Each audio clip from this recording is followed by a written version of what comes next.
चंद्र ग्रहण 8 नवंबर कार्तिक पूर्णिमा के दिन बड़े अजीब से संयोग हो रहे हैं सौरमंडल में।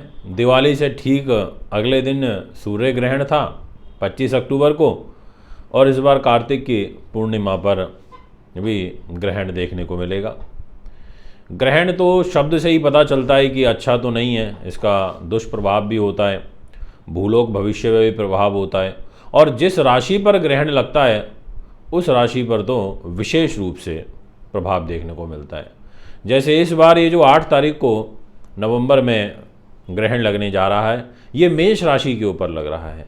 तो मेष राशि तो मंगल की होती है, तो इसके कुछ विशेष फल रहेंगे, वो मैं आपसे चर्चा करूँगा। अभी सर्वप्रथम मैं आपको बता देता हूँ कि इस ग्रहण का भारत के अंदर कौन सा रूप दिखाई देगा। तो क्लियरली समझ लीजिए, ये खंड ग्रास रूप में भारत में दिखाई देगा। यानी कि जब इस ग्रहण का मोक्ष होगा, मोक्ष का मतलब होता है कि ये समाप्त होगा शाम को 6:19 पर, तो एक तरीके से चंद्रमा उदय ही शाम को होते हैं, तो उसके आसपास ये समाप्त हो चुका होगा, तो इसलिए इसको खंडग्रास रूप में कहा जाता है। दोस्तों, यह खग्रास चंद्र ग्रहण 8 नवंबर 2022 को संपूर्ण भारत में ग्रस्तोदय रूप में दिखाई देगा। यानी कि पूर्ण भी नहीं है और कम भी नहीं है, एक ग्रस्तोदय होता है उस स्थिति में दिखाई देगा। अर्थात भारत के किसी भी नगर में जब 8 नवंबर 2022 को सायंकाल यानी कि चंद्रमा उदय होते हैं, शाम को होंगे, उससे काफ़ी समय पहले ही चंद्र ग्रहण प्रारंभ हो चुका होगा। अब या तो ये जब चंद्रमा उदय हो रहे हो शाम को, यानी कि जब चंद्रमा निकलता है उस समय ग्रहण चालू होता, तो इसका प्रभाव बहुत ज़्यादा भयंकर होता, इसका प्रभाव बहुत ज़्यादा विष फैलाने वाला होता, क्योंकि चंद्रमा विष भी बनाते हैं। परंतु इसमें अच्छी बात यह है कि उससे मतलब चंद्र उदय होने से काफ़ी समय पहले से ही ये चंद्र ग्रहण प्रारंभ हो चुका होगा, तो इसकी क्षमता उदय तक काफ़ी कमज़ोर पड़ चुकी होगी। अब मैं आपको बताता हूँ, मैं थोड़ा सा चीज़ों को डीपली एनालिसिस करता हूँ, कोई गूगल वगैरह से पढ़ के तो बोलता नहीं हूँ। पंचांग है, पंचांग से स्टडी रिसर्च करता हूँ। अब सबसे पहले ये समझिए कि ग्रहण का स्पर्श कब होगा। स्पर्श का मतलब होता है कि इसकी शुरुआत कब होगी। दोपहर में 2:39 पर यह ग्रहण शुरू होगा। इसका खग्रास प्रारंभ होगा 15:46 पर, और ग्रहण का मध्यकाल जो महत्वपूर्ण होता है, जिसको परम ग्रास बोलते हैं, जिस समय ये अपनी पीक पर होता है, तो वो शाम को 4:29 पर होगा। और खग्रास जो है ऑर्बिट से जब वो निकलना आगे शुरू होगा, तो शाम को 17:12 पर, यानी कि 5:12 पर शाम को इसका खग्रास समाप्त हो जाएगा, और इसका मोक्ष वो होगा शाम को 6:19 पर। तो दोस्तों, ये है इसका समय, चंद्र ग्रहण का समय जो मैंने भी आपको बताया। अब यहाँ पर विषय ये रहेगा कि इसका ज़्यादा प्रभाव कहाँ देखने को मिल सकता है। तो इस ग्रहण का प्रारंभ और जो खग्रास है वो भारत के किसी भी नगर राज्य में पूर्णतः नहीं दिखाई देगा, ये मैं आपको बता देता हूँ। केवल उत्तर पूर्वी भारत में इसका खग्रास दिखाई देगा, यानी कि दोपहर में 3:46 पर यह खग्रास रूप में दिखाई देगा, और जब तक ये समाप्त होगा वहाँ तक देखने को मिलेगा।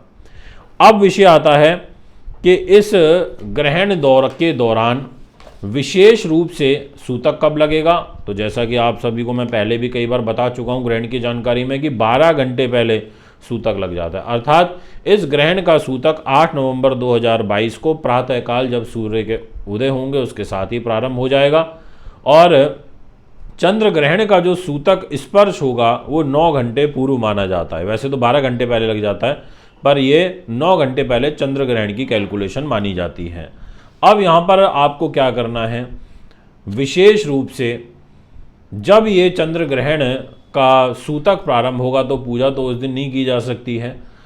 तो यहाँ पर विशेष रूप से आप क्या करिएगा, सब अपनी मूर्तियों को ढक देना, उनको स्पर्श मत करना, इन चीज़ों का ध्यान करना, धार्मिक कार्य आपको करने चाहिए। अब मैं आपसे बात करता हूँ कि इसमें आपको क्या ध्यान देने योग्य बातें रहेंगी। यह ग्रहण कार्तिक पूर्णिमा को घटित हो रहा है, इसलिए यहाँ कार्तिक पूर्णिमा के स्नान का महत्व विशेष रूप से बढ़ जाता है। तो यहाँ पर जैसे ही ये ग्रहण समाप्त होगा तो आपको स्नान ज़रूर करना चाहिए, उससे पहले भी आपको स्नान कर लेना चाहिए। स्नान आदि से निवृत्त होकर के आपको अपना आराम से बैठ जाना चाहिए। अब ग्रहण काल तथा ग्रहण के पश्चात क्या करें और क्या ना करें, ये मेरा अब एक विशेष पहलू रहेगा जिस पर आपको सबसे ज़्यादा गौर से सुनना है।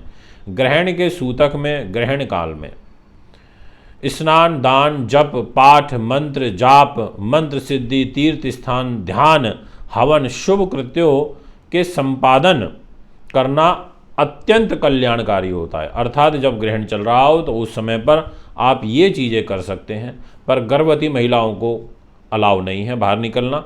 उनको विशेष रूप से मैं ये कहना चाहूँगा कि वो घर पर ही रहें और धार्मिक किताबें पढ़ें, चंद्रमा के मंत्रों का जाप करते रहें। ओम सोम सोमाय नमः, ये आपके लिए अच्छा रहेगा। भगवान शिव का स्मरण करें। धार्मिक आस्थावान लोगों को पहले से ही कुछ दान पुण्य कर देना चाहिए, आपके लिए ठीक रहेगा। और ग्रहण अगले दिन यानी कि 9 नवंबर 2022 को प्रातः सूर्योदय के समय आपको पुनः स्नान करके संकल्प पूर्वक किसी योग्य ब्राह्मण को दक्षिणा देनी है। तो विशेष एक पॉइंट ये नोट कर लीजिए कि 9 तारीख को सुबह आपको कुछ दान दक्षिणा देनी है। ये मैं कहूँगा शाम को भी दे सकते हैं ग्रहण के पश्चात, पर वो समय थोड़ा लेट ज़्यादा हो चुका होगा, इसलिए सुबह नई शुरुआत एक नए दान पुण्य के साथ में करें तो ज़्यादा अच्छा रहेगा। इसके अलावा मैं आपसे एक चीज़ विशेष रूप से कहना चाहता हूँ कि इस सूतक काल में, इस ग्रहण काल में आपको मूर्ति को स्पर्श नहीं करना है। अनावश्यक आपको खाना पीना नहीं है, आपको मैथुन नहीं करना है, आपको सोना नहीं है, नाखून नहीं काटने हैं, आपको झूठ कपट ऐसी चीज़ें ना बोलनी हैं और ना ही ऐसे विचार अपने मन में लेकर के आने हैं। आपको बहुत ज़्यादा टॉयलेट का सेवन भी नहीं करना चाहिए, शौचालय का। इसके अलावा कोई भी खुली हुई कटी हुई चीज़, कोई सब्जी ये नहीं रखनी चाहिए। यदि ग्रहण के समय से पहले कोई आपका खाना रह गया है, बच गया है, तो उसको ग्रहण के बाद नहीं खाना चाहिए। आप दवाइयाँ ले सकते हैं, दवाई लेने में इसमें कोई नुकसान नहीं होता है। जो गर्भवती महिलाएं वो पहले ही खा लें, क्योंकि बहुत लंबा तो है नहीं, तो पहले ग्रहण से कम 1-2 घंटे पहले आप कुछ खा सकती हैं। जल आप ज़रूर ले सकती हैं, वो ग्रहण के दौरान आप पी सकती हैं, उससे कोई ऐसे दिक्कत नहीं है। दवाइयाँ भी आप ले सकती हैं। और इसके अलावा मैं विशेष रूप से ये कहूँगा कि जैसे ही ग्रहण समाप्त हो जाए तो आपको दूध, दही, पनीर, चावल, चीनी ऐसी चीज़ों को विशेष रूप से आपको दान करना चाहिए। और ग्रहण के दौरान आपको अपने साथ में दुर्वा रखनी चाहिए, ये अच्छा होता है। सूखे खाद्य पदार्थ में जो भी सूखी चीज़ें आपके घर में रखी हों उसमें आपको कुछ कुशा डाल करके रख देनी चाहिए। कुशा अच्छी होती है, उसको डालने से वो दूषित नहीं होगा, आपका जो भी सूखा पदार्थ है ये आपके लिए अच्छा रहेगा। ये विशेष रूप से ये मैं आपसे कहना चाहूँगा इस ग्रहण के बारे में। इसके अलावा और एक विशेष वीडियो आएगी जो ग्रहण राशिफल के बारे में होगी, और एक वीडियो आएगी जिसमें लोक भविष्य पर इसका क्या प्रभाव देखने को मिलेगा उस बारे में चर्चा करेंगे। तो दोस्तों ये है चंद्र ग्रहण का विशेष एपिसोड। अगर आप भी कुंडली बनवाना, दिखवाना, पूजा पाठ कराना चाहते हैं तो मुझे संपर्क कर सकते हैं। अभी आपसे इजाज़त चाहता हूँ। नमस्कार, बहुत बहुत धन्यवाद।